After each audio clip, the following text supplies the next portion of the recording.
Okay, Luke, do you want to get us underway? Where do you start with that one? A fascinating, entertaining game of football. Do you feel you should have won it? Mixed emotions. I feel part of me feels we should have won it. A big part of me. And part of me is, of course, pleased we didn't lose either because it was such a late goal for us. But just generally very pleased with the performance. Much more attacking output, much better feel about the team. Really good energy. Really good quality performance against, for me, the best team we played so far this season in the Premier League. So a big jump forward, I think, for us. Did they have the sort of look of champions the way they came back into that game? I don't know. I think it's a difficult thing for me to focus on. I'm only focused on us. Certainly their substitutions gave us a problem with Trent's attacking quality and potency with the ball. Certainly gave us an issue down that side of the pitch. Disappointed with the goals we conceded, but I don't think that should overtake sort of my general feeling and emotion, which is that's much more like us, and if we can hit those levels consistently, we're going to win a lot of games. Two contentious decisions from a Newcastle perspective: trip on what looked like a trip on Alexander Isak inside the box, and then the referee ended the game when he did. What are your thoughts on that, please? I thought it was a penalty on Alex, but I haven't seen a replay. That was just an initial thought.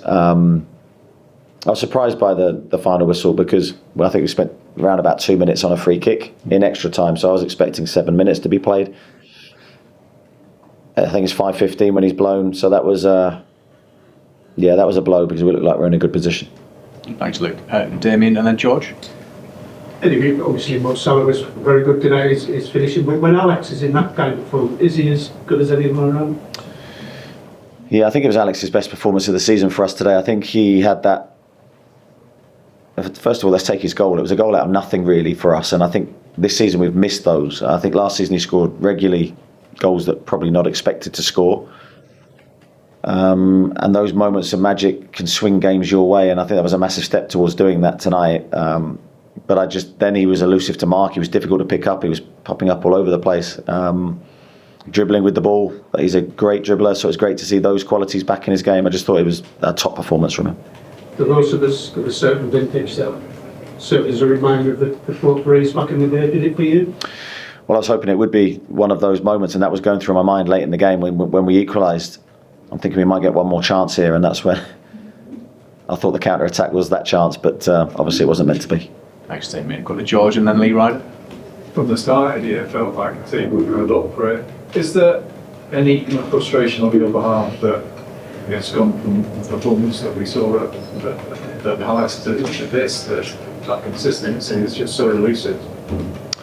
Yes, and that's very much in my head because tonight we're everything that we want to be. Weren't perfect, but we're everything we want to be in terms of attitude, body language, demeanour, energy, pressing, attitude.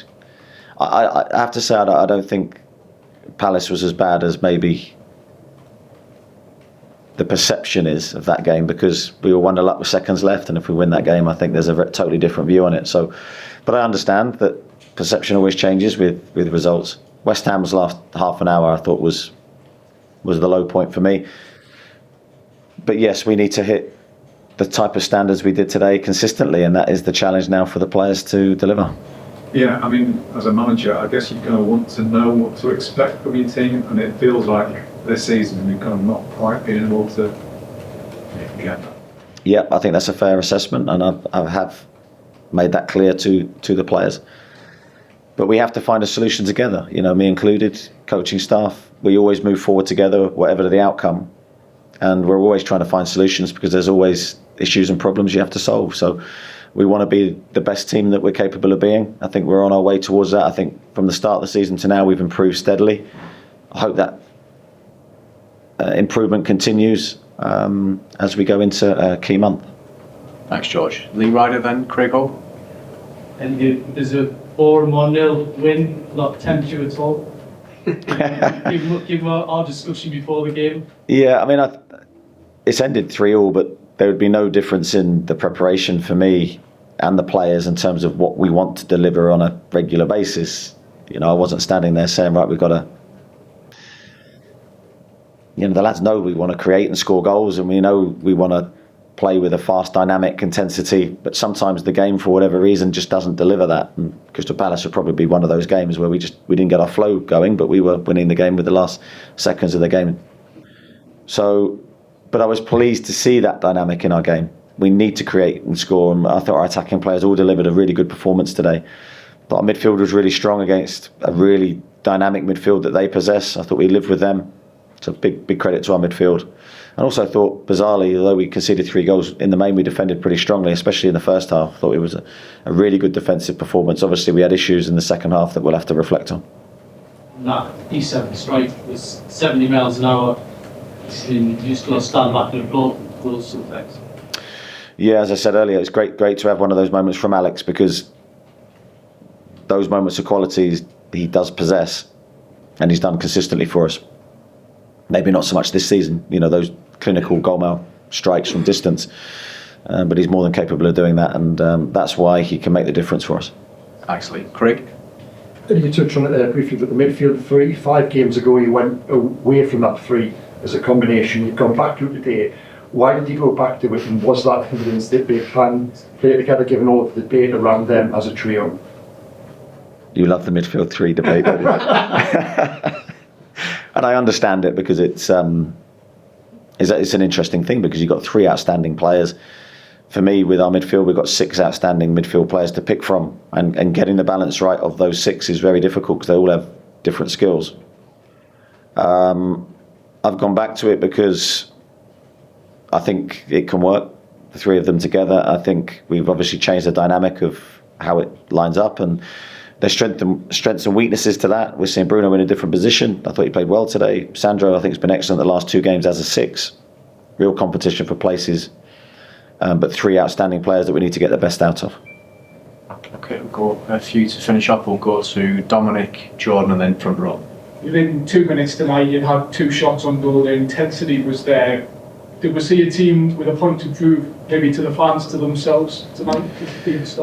Yeah, I always think we have points to prove, regardless of what we've done previously, and maybe that's one of our issues. You win a game, nothing changes. We've got to win again. You lose a game, nothing changes. You've got to fight back. So I never get lost in that sea of results. I get lost in the sea of performance and making sure we try to be at our best. And that won't change now moving forward to Brentford. It wasn't lost on me that we had 2 shots early in the game, and I was delighted with that start, because we needed that after our last game. Anthony Gordon back on the left, his first goal from that side this season. We see the best of him tonight? Yeah, I think we did in key moments. I thought he really delivered. I thought he was electric. If I'm an opposition manager looking at that performance, he's one of the first port of calls that I've got to try and deal with, and I think that's Anthony at his best. Very, very pleased with his goal. Could have had more. I thought he kept going right to the end as well. Just quickly, Kieran Trippier on the spot tonight, perhaps? Just an illness problem. Jordan?